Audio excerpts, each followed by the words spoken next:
Friends எல்லாத்துக்கும் வணக்கம். இது வரைக்கும் நம்ம சேனலில் சப்போர்ட் பண்ண எல்லாத்துக்குமே ரொம்ப ரொம்ப நன்றி. இன்றைக்கி நம்ம என்ன பார்க்க போகிறோம் அப்படின்னு பார்த்தீங்கன்னா, ஒரு சூப்பரான ஒரு குட்டி அப்டேட் தான் பார்த்துக்கோங்க. ஒரு சிஸ்டர் கேட்டிருந்தாங்க, எப்படி இவ்வளோ ரோஸ் பூ பூக்குது, அதுக்கு என்ன உரம் கொடுக்குங்க அப்படின்ட்டு கேட்டிருந்தாங்க. அதுக்கான ஒரு சின்ன பதிவு தான் இன்றைக்கி நான் எங்கள் வீட்டு பின்னாடி உள்ள அந்த ரோஸ் செடியை மட்டும்தான் நான் இன்றைக்கி கவர் பண்ணியிருக்கேன். தோட்டத்துலேயும் வச்சுருக்கேன் பார்த்துக்கோங்க. ஆனால் தோட்டத்தில் இந்த அளவு பூக்காது.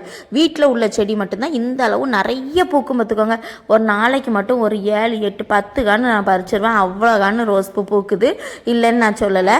இது எப்படி அப்படி சாத்தியம் அப்படின்னு பார்த்தீங்கன்னா, முதல்ல நம்ம ரோஸ் செடி வைக்கும்போது நாட்டு ரோஸ் செடியாக பார்த்து வாங்கி வச்சுக்கிறணும். இது பன்னீர் ரோஸு, இதில் லைட் ரோஸும் இருக்குது, இந்த டார்க் ரோஸும் இருக்குது. இதில் நான் இந்த கலர் வச்சுருக்கேன். தோட்டத்தில் லைட் கலர்லாம் இருக்குது பார்த்துக்கோங்க. இதை நான் விலை கொடுத்து வாங்கலை, ஒருத்தவங்கள்ட்ட கம்பு தான் வாங்கிட்டு வந்தேன். இப்போ உங்களுக்கு கம்பு கிடச்சிதுன்னு வச்சுக்கோங்களேன். அந்த கம்பை என்ன பண்ணுங்கள், ரோஸ் குச்சியை சைடாக வைங்க. எப்போவுமே நேராக வைக்காமல் அந்த மண்ணில் சைடாக வைங்க. இன்னொன்று தொட்டியில் வைக்காமல் வெறுமனே மண்ணில் வைக்கலாம். அந்த மண் பகுதி எப்படி இருக்கணும் அப்படின்னு பார்த்தீங்கன்னா, இப்போ எங்கள் ஏரியாலாம் கடற்கரை மண் தான். மண் அந்த அளவு செடி வளர்க்குறதுக்கு நல்ல மண்லாம் சொல்ல முடியாது, இருந்தாலும் பரவாயில்லன்னு வச்சுக்கோங்களேன். அந்த மண் கொஞ்சம் நல்லா கெட்டியாக இல்லாமல் கொஞ்சம் நல்லா லூஸ் ஆக்கி விட்டுக்கிறோம் நம்ம குத்தி வைக்கும்போது.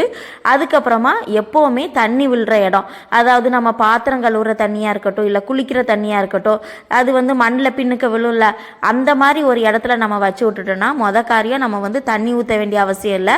இன்னொரு காரியம், நம்ம எப்போல்லாம் தண்ணி ஊற்றுறோமோ அப்போல்லாம் அந்த குச்சியில் பட்டுக்கிட்டே இருக்கும். அப்போ சீக்கிரம் தளிர் வந்துடும். அதுக்காக தான். அதனால் நம்ம எப்போவுமே தண்ணி விழுற இடத்துல நம்ம வச்சுக்கிட்டே இருந்தோம்.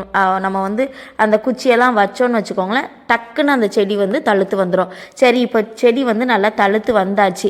இப்போ நல்லா பூ பூக்கிறதுக்கு என்ன செய்யணும் அப்படின்னு பார்த்தீங்கன்னா, நான் கடையில் 1 பைசா கூட கொடுத்து நான் உரம் ஒரு நாள் வாங்கினது கிடையாது. என்னது வைப்பேன் அப்படின்னு பார்த்தீங்கன்னா, எங்கள் வீட்டில் டெய்லி சமைப்போம்ல, நம்ம சமைக்கும் போது அந்த காய்கறி கழிவு எல்லாத்தையும் ஒரு டப்பாவில் போட்டு வச்சுருப்பேன். அப்புறம் அது அந்த டப்பா நிறையா சேர்ந்த உடனே என்ன செய்வேன்னா, மண்ணை தோண்டி அதில் மூடி வச்சுருவேன். ஒரு மாதம் கழித்து அந்த மண்ணை எடுத்து இந்த ரோஸ் செடி பக்கத்தில் கொஞ்சம் நம்ம தோண்டி வச்சுட்டு இதில் ஒரு 2 கை அளவுக்கு அதில் உள்ளுக்குள்ள வச்சுருவோம் பார்த்துக்கோங்க. அவ்வளவுதான். இவ்வளோதான் உரம். காய்கறி கழிவு, அப்புறம் முட்டைத்தோடு, காஞ்ச பூவை கூட நான் அதில் சேர்த்து வச்சுருப்பேன். எல்லாத்தையுமே அதில் நம்ம சேர்த்து வச்சுட்டு அதில் நம்ம போடலாம். அப்புறம் மீன் கழுவுன தண்ணி, கறி கழுவுன தண்ணி எல்லாத்தையுமே அதில் நம்ம ஊற்றி விட்டுக்கலாம் பார்த்துக்கோங்க.